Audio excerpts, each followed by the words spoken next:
18h40 de retour dans Punchline sur CNews. Nous avons été rejoints par Emmanuel Hirsch. Bonsoir à vous. Merci d'être avec nous. Professeur d'éthique médicale, vous publiez ce livre « Fin de la vie, les devoirs d'une démocratie ». C'est un collectif démocratie, éthique et solidarité que vous avez créé. On va évoquer évidemment cette loi sur l'aide à mourir, qui est en fait une loi sur l'euthanasie, mais le législateur a voulu habilement détourner le mot pour qu'il fasse moins peur, évidemment. Et avant même d'entrer dans le détail de ce qui est en ce moment étudié par les députés, le vote aura lieu le 27 mai, mais là, il y a de nombreux amendements qui sont étudiés. J'aimerais qu'on écoute un témoignage extraordinaire. Il s'appelle Louis Bouffard, il a 24 ans. Il était hier chez Christine Kelly, dans Face à l'info. Il est atteint d'une maladie incurable, la myopathie de Duchenne. Et il dit des mots qui, moi, m'ont touché au cœur. On va l'écouter et je vous passe la parole ensuite. Ce texte me crée une profonde violence. En fait, il ne faut pas oublier que la loi, elle a un message collectif.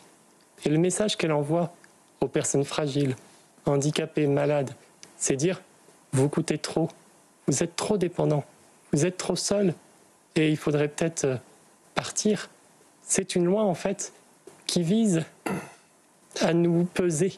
C'est une pression sociale à être éliminé, à être mis au banc de la société. Et moi qui vis la dégradation dans mon corps, je veux dire que malgré la fragilité que je vis, eh bien je veux vivre. Je veux vivre et en fait cette loi, elle a un cadre extrêmement flou. C'est-à-dire qu'elle me rend aujourd'hui éligible avec la qualification de la phase avancée.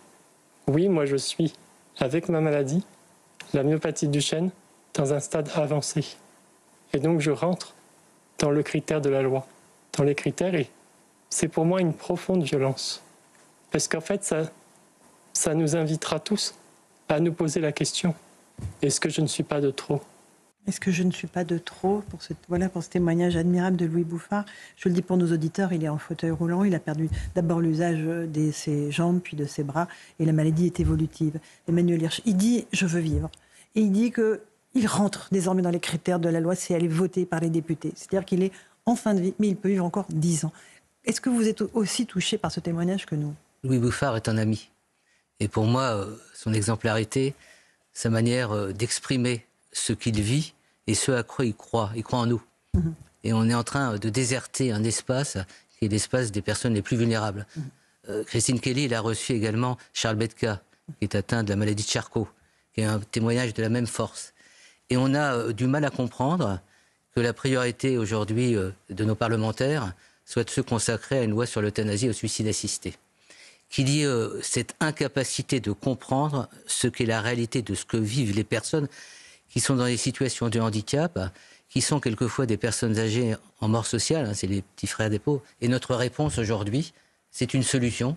Une solution qui va imposer, qui s'est déjà instillée dans la culture de nos contemporains. Aujourd'hui, quand vous êtes atteint d'une maladie, un cancer évolué, et que vous entendez à la télé que la préoccupation, c'est de savoir avec quels critères de minutie on va organiser, non pas votre fin de vie, c'est-à-dire la vie respectée jusqu'à son terme, avec des droits sociaux, avec une existence, avec des proches qui sont soutenus, bref, avec des solidarités et une fraternité.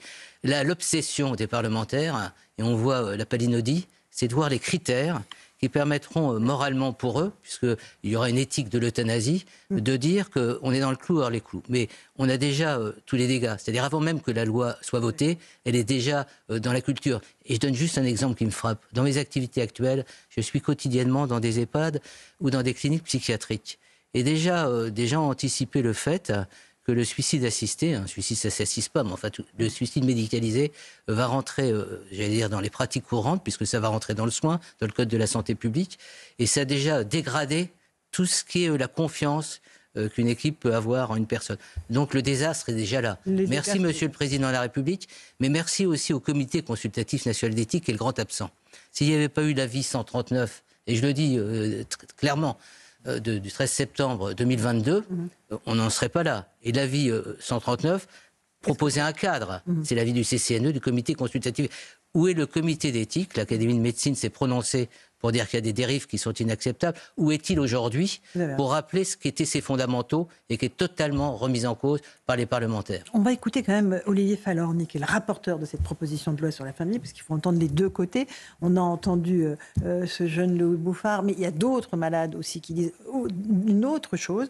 Olivier Falorni qui affirme que jamais une loi sociétale n'aura été autant concertée que ce texte sur l'euthanasie.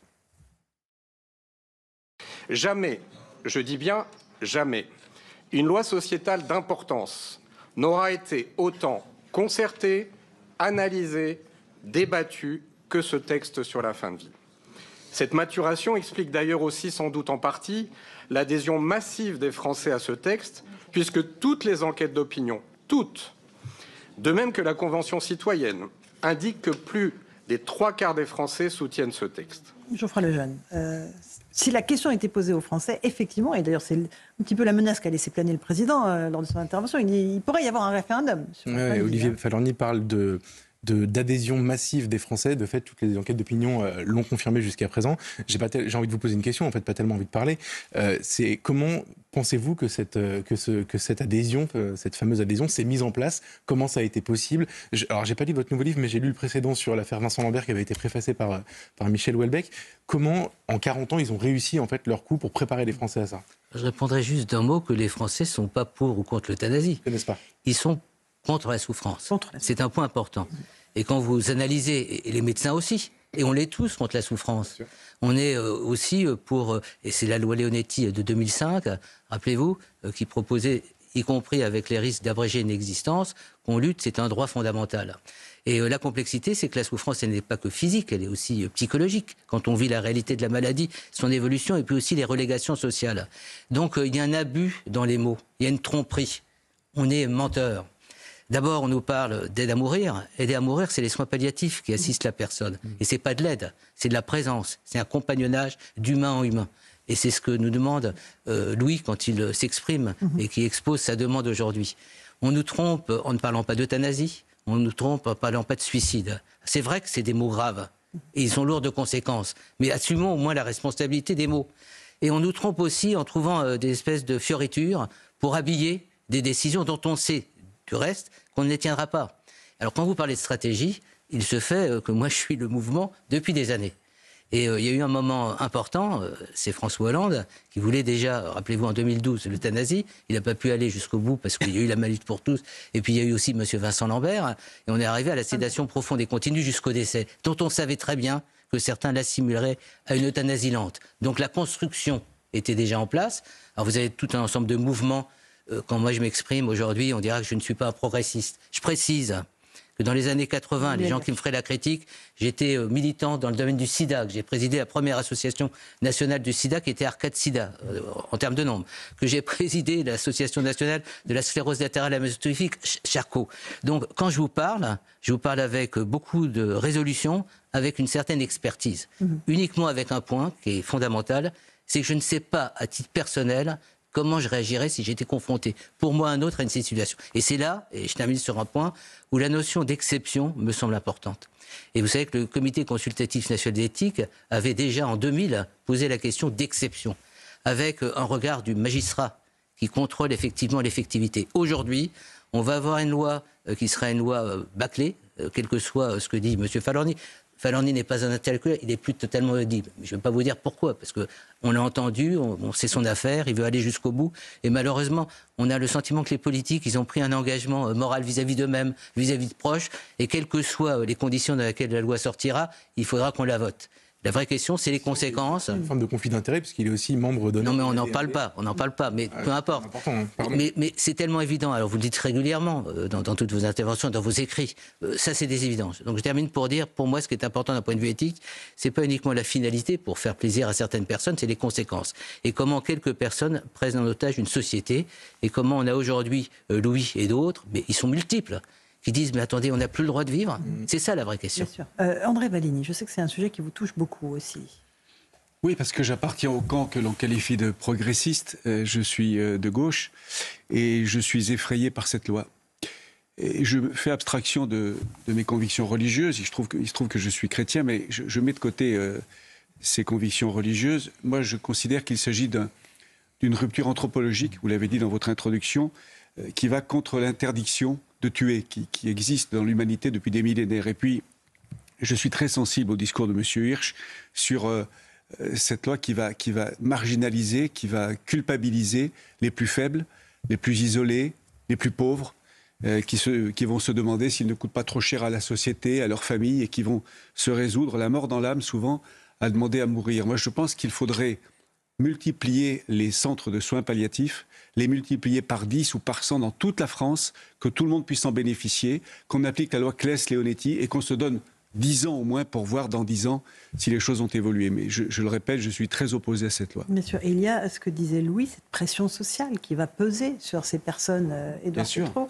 handicapées, vulnérables, les plus pauvres aussi. Mais un des drames, c'est qu'aujourd'hui, on nous pose l'alternative soins palliatifs, euthanasie. Moi, je dis société. D'abord, il faut une responsabilité dans la société. Et tout ce qu'on entend aujourd'hui, et c'est dramatique, c'est un échec de la vie démocratique, au moment où on a besoin de faire unité, de se retrouver sur des valeurs communes, on détruit un des derniers liens, un des derniers pivots qui serait un pivot d'unité. Pourquoi je dis ça? C'est que le désastre aujourd'hui, c'est que finalement la société croira comprendre que finalement les laissés pour compte du destin, les fragiles, les vulnérables qui sont déjà survulnérabilisés, qui n'ont plus d'accueil à l'hôpital. Il faut voir aussi quel est notre système de santé. Regardez le système médico-social. Bref, on est dans un contexte où on va complètement à l'encontre de ce que devraient être des priorités au niveau éthique. Vous avez raison. Édouard Tétrault. Pour tordre le cou à l'argument économique qui est absolument odieux, un chiffre, les soins palliatifs, une année de soins palliatifs en France, c'est 1,5 milliard d'euros. C'est rien, c'est 0,25% du budget de la sécurité sociale, c'est 1/5 de la hausse des salaires que les fonctionnaires se sont octroyés l'an dernier, c'est 7% du budget des cheminots et retraités de la SNCF.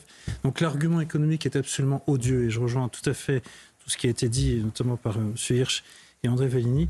Multiplions au contraire les offres de soins palliatifs, ça ne coûte pas cher, pardon de cet argument. Et ça change beaucoup de choses dans la vraie question, c'est l'accès aux soins palliatifs. Et l'accès. Tous les Français n'ont pas accès aux soins palliatifs. C'est-à-dire, on soulage la souffrance, qui est insupportable. Et c'est déjà ça, la priorité. On a cité tout à l'heure l'écrivain Michel Houellebecq, mais c'est vrai que c'est toujours très intéressant parce que Michel Houellebecq, c'est l'écrivain de la dépression. Quand on lit ses livres, on a l'impression nous-mêmes de sombrer avec lui, et donc d'une certaine douleur psychique. Et Michel Houellebecq, il s'est positionné et il milite aujourd'hui contre l'euthanasie. Et il dit quoi? Il dit qu'au fond, les gens qui souffrent vraiment, ce qu'ils veulent, c'est d'abord arrêter de souffrir. Et c'est ce que vous avez dit tout à l'heure, Monsieur Hirsch. J'ai cru comprendre qu'il avait également préfacé l'un de vos livres. Et c'est cette idée très importante qu'au fond, ce que veut un malade qui souffre, c'est ne plus souffrir. Et c'est pas forcément abréger sa vie. Et cette distinction, elle est très importante. Et il faut l'entendre surtout lorsqu'elle est dans la bouche d'un écrivain, encore une fois, qui décrit lui-même la souffrance, qui sait très très bien le faire dans ses livres. Emmanuel Hirsch, vous avez aussi noté qu'aujourd'hui, pas mal d'amendements qui ont sauté sur les critères psychiatriques. Expliquez-nous ce que c'est sur cette loi, sur la fin du... Je vais vous le dire, mais c'est-à-dire que la loi sociétale du quinquennat, ça sera une loi sur l'euthanasie. Je ne suis pas sûr que la destinée retiendra beaucoup du caractère éthique d'une personne qui a été souchée à Paul Ricoeur, c'est-à-dire qui se met dans la tradition d'un philosophe qui a écrit aussi sur ce sujet et qui a écrit notamment sur le sens de ce qu'il y a à vivre jusqu'au terme de l'existence. Et peut-être le moment le plus précieux, c'est précisément ce moment d'achèvement d'une existence et de transmission. Non, hier, et c'était tout à fait extraordinaire, il y a des parlementaires extraordinaires qui ont du courage.